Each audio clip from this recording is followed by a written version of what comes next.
Black billionaire dresses up as a taxi driver and picks up his son, but cries at what he says. The reflection staring back at Marcus Hall from his penthouse bathroom mirror belonged to a stranger. Gone was the $3,000 tailored suit, the platinum Rolex that cost more than most people's annual salary, and the confident posture of a man who had built an empire from nothing. In its place stood someone he barely recognized, a middle-aged black man in faded jeans, a worn plaid shirt from a thrift store, and scuffed work boots that looked like they'd seen 1,000 miles of hard labor. Marcus adjusted the baseball cap lower over his eyes, casting shadows that transformed his familiar features into something ordinary, forgettable. The thick-rimmed glasses he'd picked up from a pharmacy completed the transformation, making his sharp, calculating eyes appear softer, more approachable. He'd even gone as far as applying a temporary tattoo on his forearm, a faded anchor that spoke of a life lived differently, a life where dreams were smaller but perhaps more genuine. 52 years old, he whispered to his reflection. And I'm about to play dress up like a child. But this wasn't child's play. This was survival, not of his business empire, not of his carefully constructed public image, but of something far more precious and infinitely more fragile.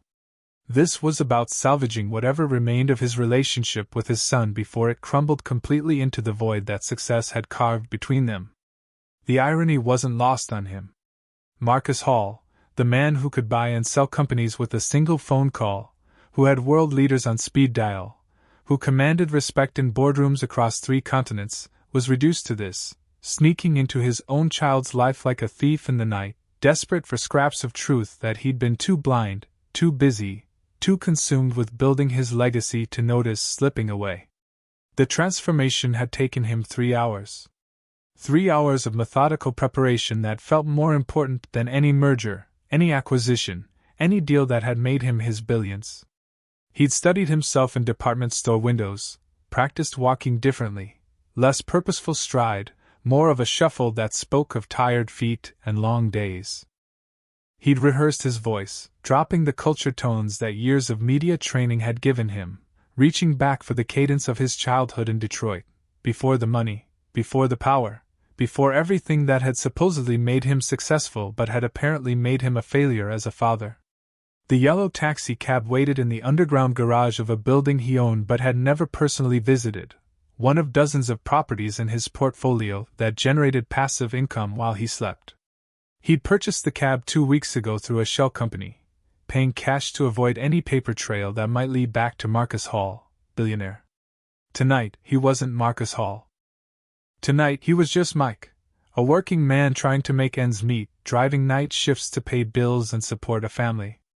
The license and registration were legitimate, obtained through channels that money could open but that most people would never know existed. The hack license hanging from the rearview mirror bore the photo of a man who looked tired but honest, someone you might trust with your destination and your conversation. Someone invisible enough that a teenage boy might speak freely, might reveal truths he'd never share with his billionaire father. As Mike, slid behind the wheel, his hands trembled slightly. Not from nerves about the deception, but from the weight of what he might discover. For months now, he'd sensed the growing distance between him and Derek. Conversations had become stilted, brief exchanges about school grades and allowances that felt more like business transactions than father-son bonding. Derek's eyes, once bright with excitement when Marcus walked through the door, now barely looked up from whatever device commanded his attention. The signs had been there, accumulating like storm clouds on a distant horizon. Missed dinners because of important calls. Cancelled weekend plans when emergency meetings arose. Birthday parties attended by hired entertainment, while Dad handled a crisis in Singapore. School plays where an empty seat in the front row spoke louder than any applause. Marcus had told himself it was temporary. Just until the next deal closed. Just until the market stabilized. Just until the company went public. Just until. Always just until some future moment when there would finally be time for the things that mattered. But 20 years of just until had built a wall between father and son that felt insurmountable. The plan was simple in concept, complex in execution. He knew Derek's schedule, one of the few things his money could still track. Wednesdays, Derek stayed after school for debate club, then caught a ride downtown to his guitar lessons. Usually, his driver picked him up, but Marcus had arranged for him to be sick today. Derek would need alternative transportation, and taxis were common enough in their neighborhood that his son wouldn't think twice about hailing one. What Marcus hoped to gain from this elaborate charade, he wasn't entirely sure. Maybe he just needed to hear his son's voice without the filter of their complicated relationship. Maybe he needed to know if there was still something worth fighting for, or if the damage was already too complete to repair. Maybe he needed to understand how the boy he'd once carried on his shoulders, who used to wait by the window for Daddy to come home, had become this stranger who lived in the same house but felt a million miles away. The engine turned over with a satisfying rumble, nothing like the whisper-quiet luxury vehicles that filled his personal garage. This car had character, history, the kind of honest wear that spoke of real work and real people. As he pulled out into the late afternoon traffic, Marcus felt simultaneously like he was embarking on the most important mission of his life and like he was about to make the biggest mistake he'd ever made. But the alternative, continuing to watch his son slip away while he convinced himself that providing financially was enough, was no longer acceptable. Tonight, Marcus Hall would disappear, and in his place, a simple taxi driver would try to find his way back to his boy. The digital clock on the dashboard read 4:47 p.m. In 13 minutes, if his calculations were correct, his son would be looking for a ride home.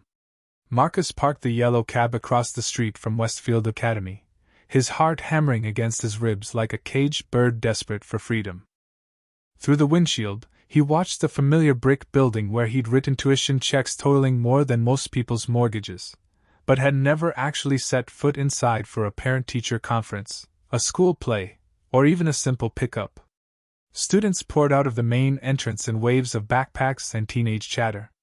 Marcus scanned the crowd, looking for the figure he knew better from family photos on his desk than from actual recent memory. When he finally spotted Derek, his breath caught in his throat. His son had grown. Not just taller, though at 16, Derek now stood nearly as tall as Marcus himself, but older in ways that had nothing to do with height. The boy's shoulders carried a weight that seemed too heavy for someone his age, and there was something in his posture, a guardedness that made Marcus's chest tighten with recognition. He'd seen that same defensive stance in his own mirror during the early years, when trust was a luxury he couldn't afford.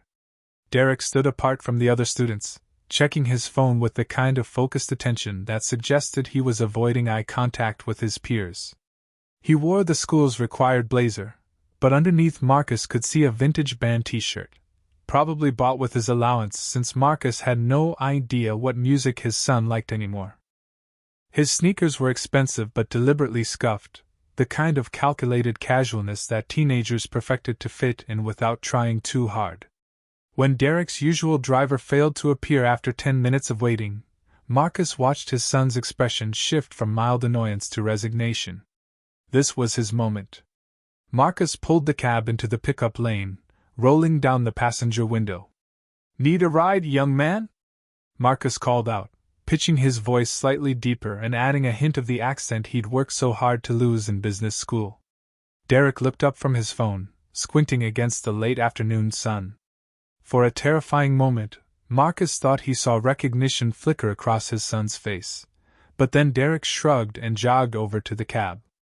"Yeah, thanks," Derek said, sliding into the back seat with the fluid motion of someone accustomed to being driven places. "Downtown, near the Music Conservatory on 5th Street. You know where that is?" "Sure do," Marcus replied, his palms slick with sweat as he gripped the steering wheel. "That's a fancy part of town. You taking lessons or something?" In the rearview mirror, Marcus watched his son settle back against the worn vinyl seats. Derek's eyes met his briefly in the reflection, and Marcus felt his heart skip, but his son showed no signs of recognition. The disguise was working, perhaps too well. "Guitar lessons," Derek said, pulling earbuds from his pocket but not putting them in yet. "My teacher's pretty cool. Used to play with some big names back in the day." "That's nice," Marcus said, navigating through the after-school traffic with hands that trembled slightly. Your parents must be proud, supporting your music and all. Something shifted in Derek's expression, a flash of something dark that was gone almost before Marcus could catch it. Yeah, well, my mom's pretty supportive. She's the one who found Mr. Rodriguez and set up the lessons. The emphasis on mom wasn't lost on Marcus, and neither was the careful omission of any mention of his father. Marcus found himself holding his breath, waiting for more, but Derek had fallen silent, staring out the window at the passing cityscape. What about your dad? Marcus heard himself ask, the words tumbling out before he could stop them. He into music too? Derek let out a short, humorless laugh that cut through Marcus like a blade. My dad's into making money. That's about it. The casual dismissal in his son's voice hit Marcus harder than any boardroom confrontation ever had. He wanted to defend himself, to explain that everything he did was for Derek and his mother, that the long hours and missed dinners were investments in their future security. But Mike the taxi driver wouldn't know any of that, wouldn't have any reason to care about the personal drama of a passenger.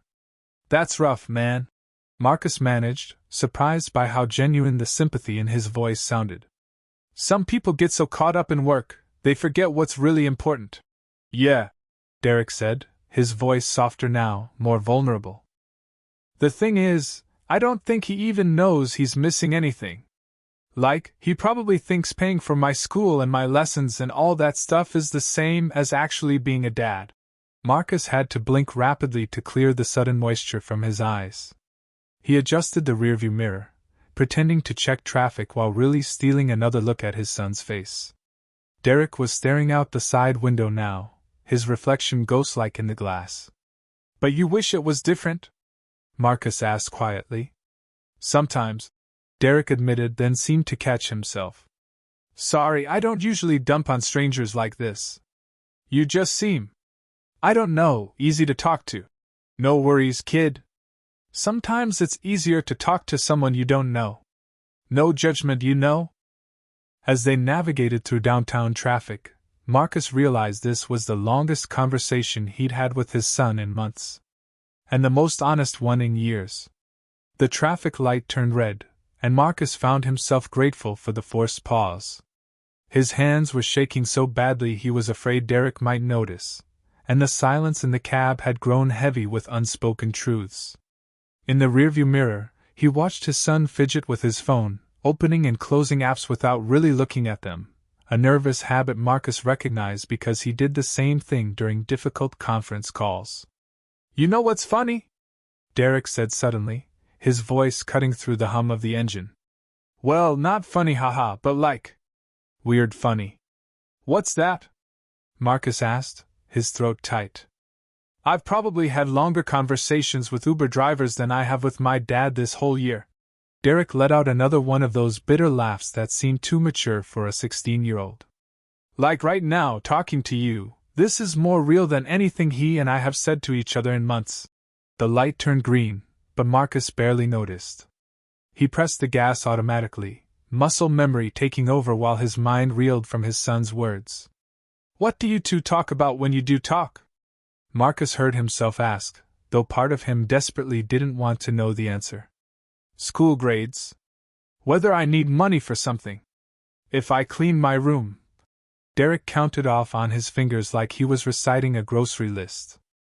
Oh, and he always asks if I'm staying out of trouble, like I'm some kind of juvenile delinquent instead of a kid who spends most of his time practicing guitar and doing homework. Marcus's grip on the steering wheel tightened until his knuckles went white. How had their relationship been reduced to such mundane check-ins? When had he stopped asking about Derek's dreams, his fears, his hopes for the future? That doesn't sound like much of a relationship, Marcus said carefully. It's not. The words came out flat, matter-of-fact, which somehow made them more devastating than if Derek had shouted them. You want to know the last time we did something together? Just the two of us? Marcus wasn't sure he did want to know, but he nodded anyway. I was 12. 4 years ago. He took me to a basketball game, but he spent half of it on his phone dealing with some emergency at work. Derek's voice was gaining momentum now, years of pent-up frustration spilling out. I remember sitting there, watching him type on his phone while the crowd went crazy around us, and thinking that even when he was there, he wasn't really there. The memory hit Marcus like a physical blow. He remembered that game, remembered thinking he was being a good father by taking time off work, remembered the call from his CFO about a potential merger that could make them millions. He told himself it would just be a quick conversation, that Derek wouldn't mind. He'd been wrong. I used to make up stories about him. Derek continued, his voice growing smaller, younger. When other kids asked about my dad, I'd tell them about all these cool things we did together. Camping trips, fishing, teaching me to drive. Stuff I saw in movies or heard other kids talk about. It was easier than explaining that my dad was too important for stuff like that. Marcus had to pull over.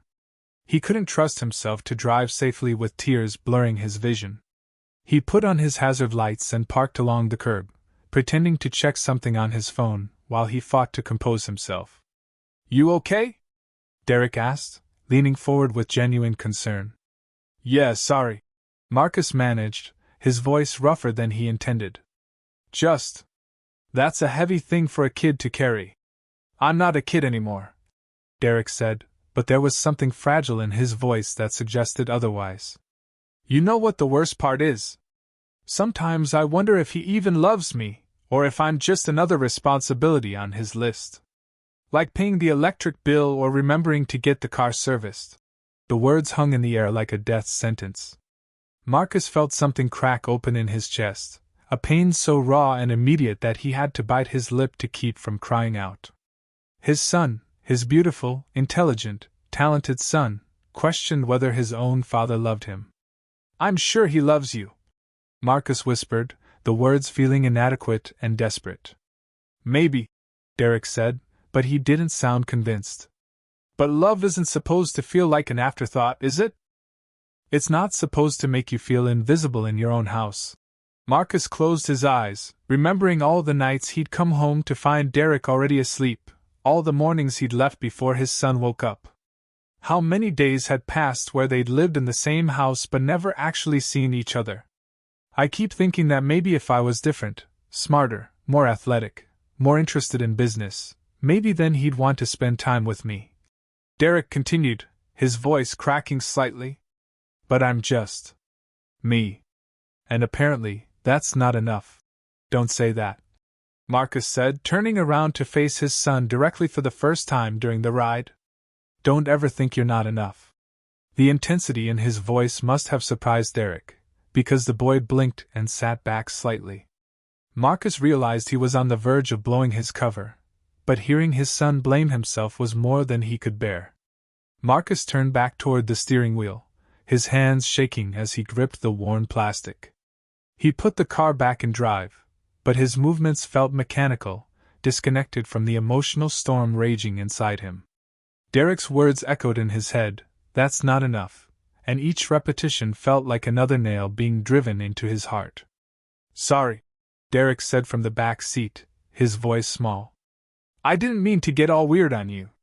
You're probably thinking you picked up some messed up rich kid with daddy issues." "No," Marcus said quickly, his voice hoarse. "No, I don't think that at all." They drove in silence for several blocks, the late afternoon sun casting long shadows across the dashboard. Marcus could see his son in the rearview mirror, staring out the window again, lost in thoughts that seemed too heavy for someone so young. The weight of all those missed opportunities, all those chances to be present that he'd traded for conference calls and business deals, settled on Marcus's chest like a crushing boulder. "You want to know the exact moment I stopped trying?" Derek asked suddenly, his voice so quiet Marcus had to strain to hear him. Marcus's throat constricted. "What do you mean?" "The moment I realized my dad would never choose me over his work." Derek's reflection in the side window looked older, sadder than his 16 years. "It was my 8th grade graduation. Not high school, just middle school, but it felt like a big deal to me, you know? I was getting an award for academic achievement, and I'd worked really hard for it." Marcus's blood turned to ice water. He remembered that day, Remembered the phone call that had come in that morning about a potential acquisition in Japan. Remembered telling himself that middle school graduation wasn't that important, that there would be other ceremonies, bigger ones. He promised he'd be there. Derek continued, his voice taking on the careful, measured tone of someone recounting a trauma. Not just I'll try to make it or we'll see how work goes. He looked me in the eye and said, I promise I'll be there, son. Nothing is more important than seeing you get that award. Marcus pulled to a stop at another red light, but this time he couldn't hide his reaction. His hands were trembling so violently that the steering wheel shook. He pressed his palms against his thighs, trying to steady himself, but the memory was washing over him like a tsunami. I kept looking for him in the audience, Derek went on, seemingly unaware of the driver's distress. The ceremony was at 2 in the afternoon, and I kept turning around, scanning the crowd. I was so sure he'd walk in at the last minute. He was always cutting things close with his schedule. Marcus remembered that acquisition meeting, remembered how excited he'd been about the potential profits, how he told himself that securing Derek's financial future was more important than one school ceremony. The irony now felt like poison in his veins.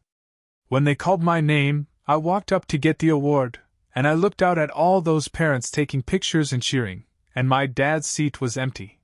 Derek's voice cracked slightly, and Marcus saw him wipe his eyes with the back of his hand. My mom was there, clapping and smiling, but next to her was just nothing. This empty space where he should have been. The light turned green, but Marcus couldn't move. Cars honked behind them, but the sound seemed to come from very far away. His vision was blurring, and he could taste salt on his lips. The worst part wasn't even the ceremony, Derek continued, his voice gaining strength as if talking about it was somehow cathartic. It was afterward. I waited for him for 3 hours.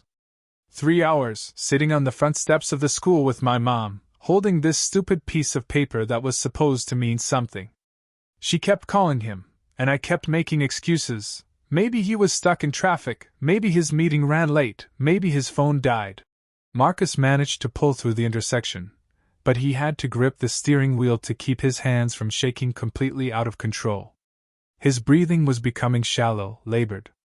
But then she got through to his assistant, Derek said, and his voice turned bitter in a way that made Marcus's soul ache.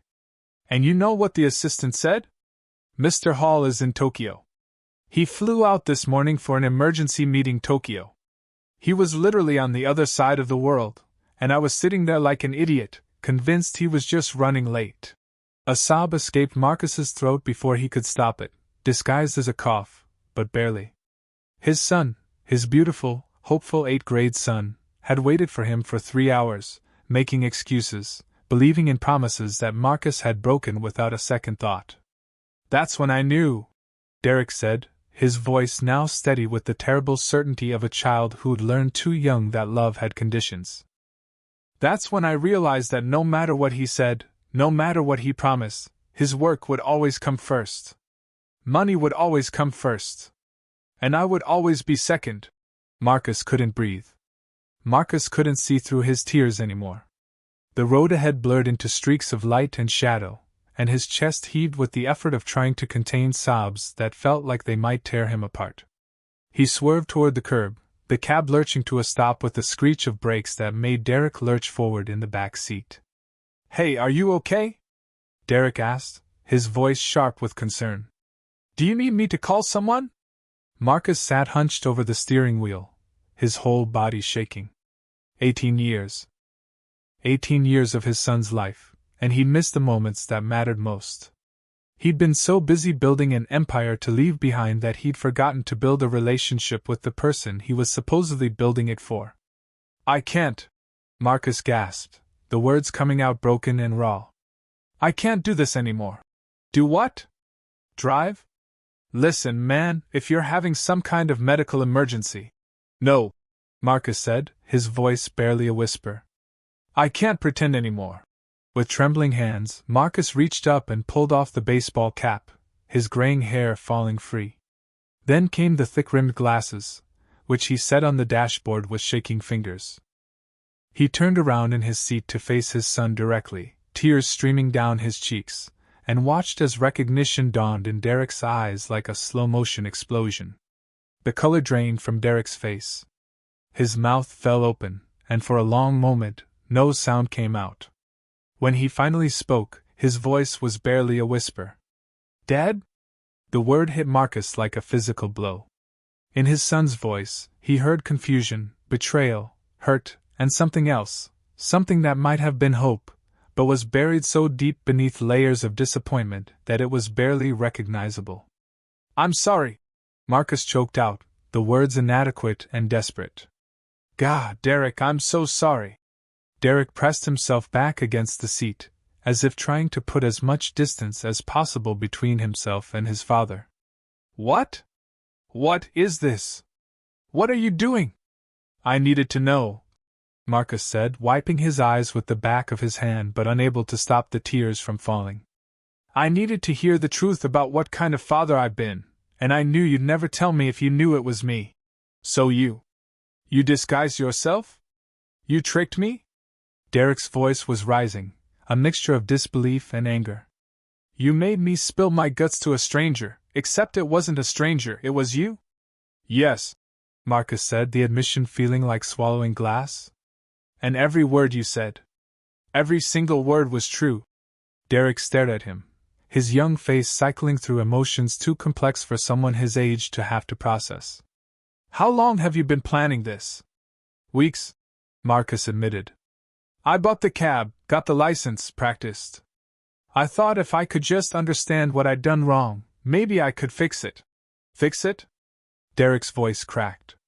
"Dad, you can't fix 18 years of not being there by playing dress-up for one afternoon." The words were harsh, but Marcus heard the pain underneath them, pain he'd caused, pain he'd been too blind to see. "You're right," he said. "You're absolutely right. But Derek, I need you to know that everything I did, every hour I worked, every deal I closed, every meeting I took, I told myself it was for you and your mother." "For us?" Derek laughed, but it was hollow, bitter. "Dad, I don't need your money. I need my father." "I know that now," Marcus said, his voice breaking completely. "I know that now, but I was so stupid, so blind. I thought if I could build something big enough, strong enough, successful enough, that it would mean I was a good father. That providing for you financially was the same as being there for you."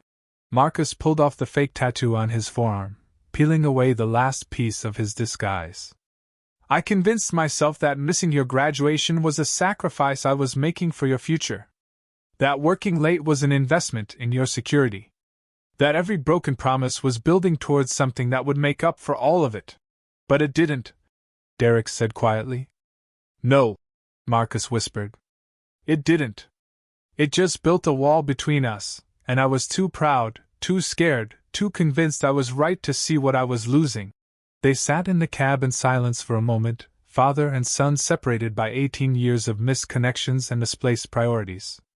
The late afternoon sun slanted through the windows, casting long shadows across their faces. "The graduation," Marcus said finally. "When you were waiting for me, and I was in Tokyo.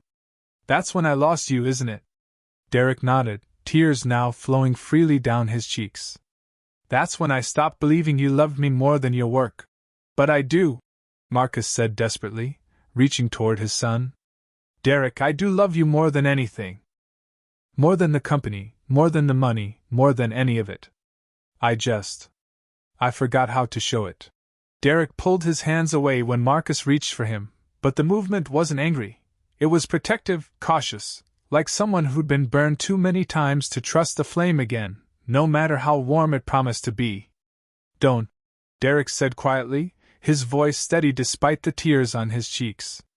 "Don't say you love me more than anything and expect that to fix this. You've said things like that before."